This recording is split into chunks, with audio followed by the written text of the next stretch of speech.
Hey, what's up everyone? My name is William, and today we're going to be going over specialized effects in Logic. So what I've done here is I've set up some instrument tracks, all with the same MIDI clip, and the first track doesn't have any effects. The second one, has the exciter effect that we're going to be going over, and the last one has our sub bass effect that we're going to be covering. So first of all, let's just listen to this top track here. I've muted the other two, and we're going to listen to what our piano sounds like without any effects on it.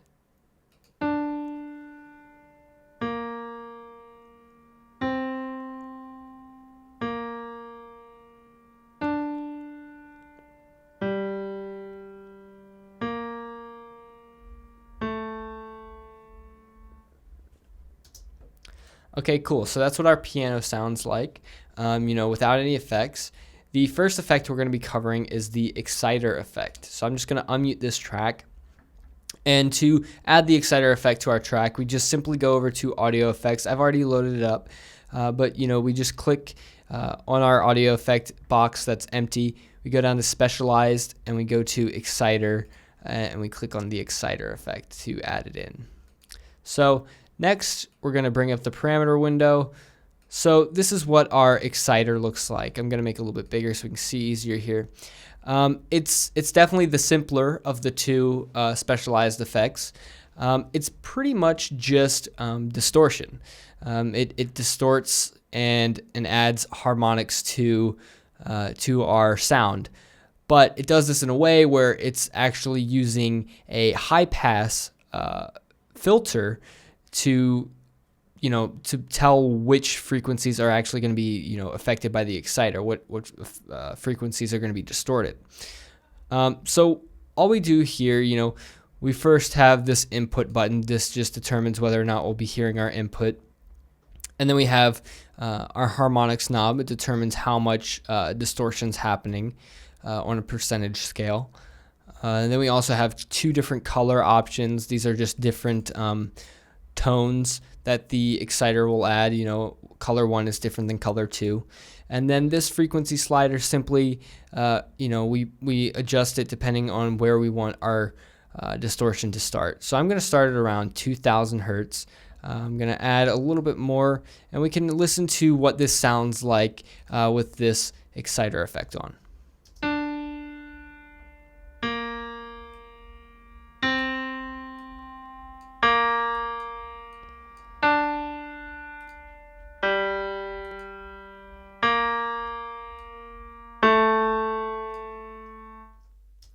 So I was changing some parameters as it was playing just so we could hear the differences. This is, again, just a basic high pass. This determines whether or not we'll be hearing the dry signal with the wet signal. And then also, I'll play it again so we can listen to the difference between color 1 and color 2.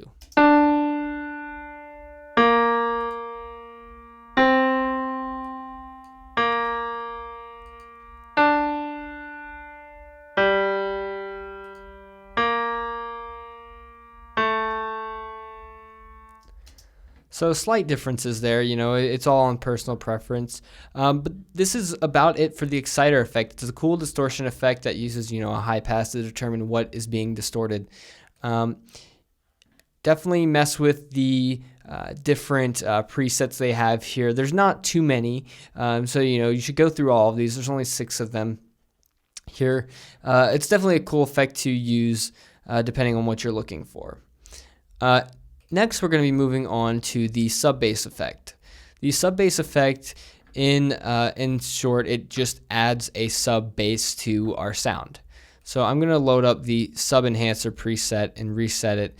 And what we're going to do is we're just going to listen to our piano and listen to what the sub effect has done to our piano.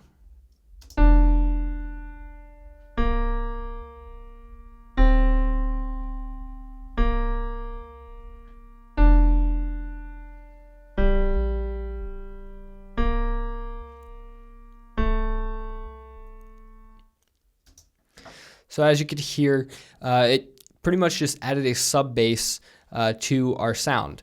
And it did that, based on the notes we had played and based on, of course, our settings here. So a quick rundown of what these settings are, what this effect does.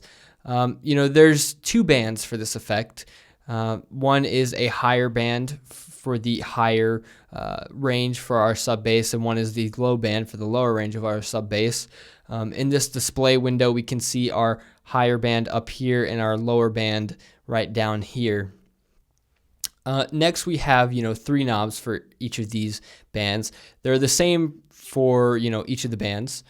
The ratio it changes the pitch that we're going to be hearing from our band. So, for example, our ratio our low band. I'm going to switch it to our low band real quick. It sounds like this by itself. Not much happening. So what we could do is we could actually increase this ratio.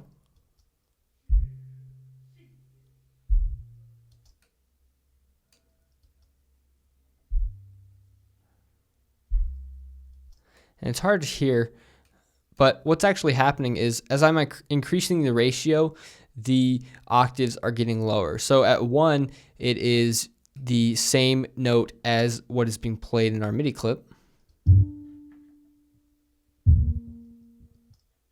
When I raise it up to 2, it's actually an octave lower.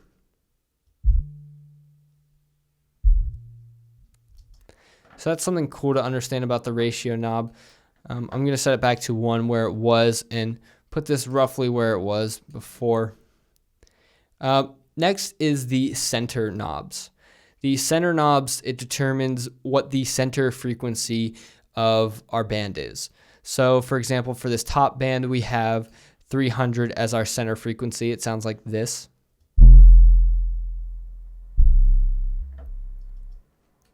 For our low band, our center frequency is 85. It sounds like this.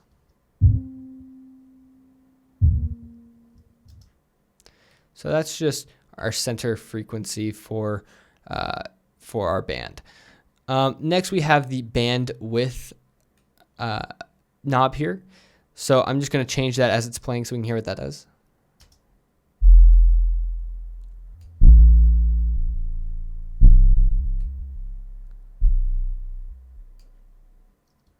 Simply changes the width of our band. We get a visual representation down here of what's happening. And then, of course, these three knobs are the same for both of the bands. You can make very cool sub bass sounds by, messing with these two bands. And then also, this right here is our frequency mix.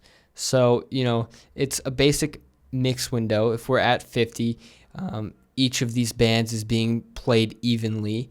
If we're at 0, only the low band is being played. If we're at 100, only the high band is being played. So this is like a cool mix window, so you can mix the different bands together so you can get really unique sub bass sounds.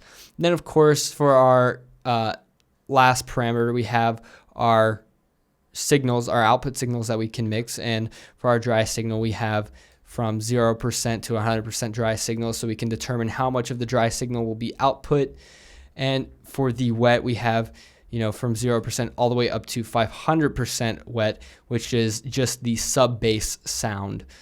So we can determine how much of the sub bass we want to be played. And of course, we can mix these to whatever we want. I think the preset had it at like around 70 for the dry signal, and I think the wet was all the way up to around 190 something. So play that again just to listen to it one last time. So those were the first two notes. With it and without it, it sounds like this. Obviously a big difference, we don't have a sub when our sub bass is off. This is a cool effect. They have some cool, presets that you should definitely go through. So if you don't have any kind of software to make good sub bass sounds with, this is definitely something that you can, try and mess with to get a decent sounding sub bass to, add to your sound. But that's about it for the specialized effects. I hope you enjoyed this video. Again, my name is William. Thank you for watching.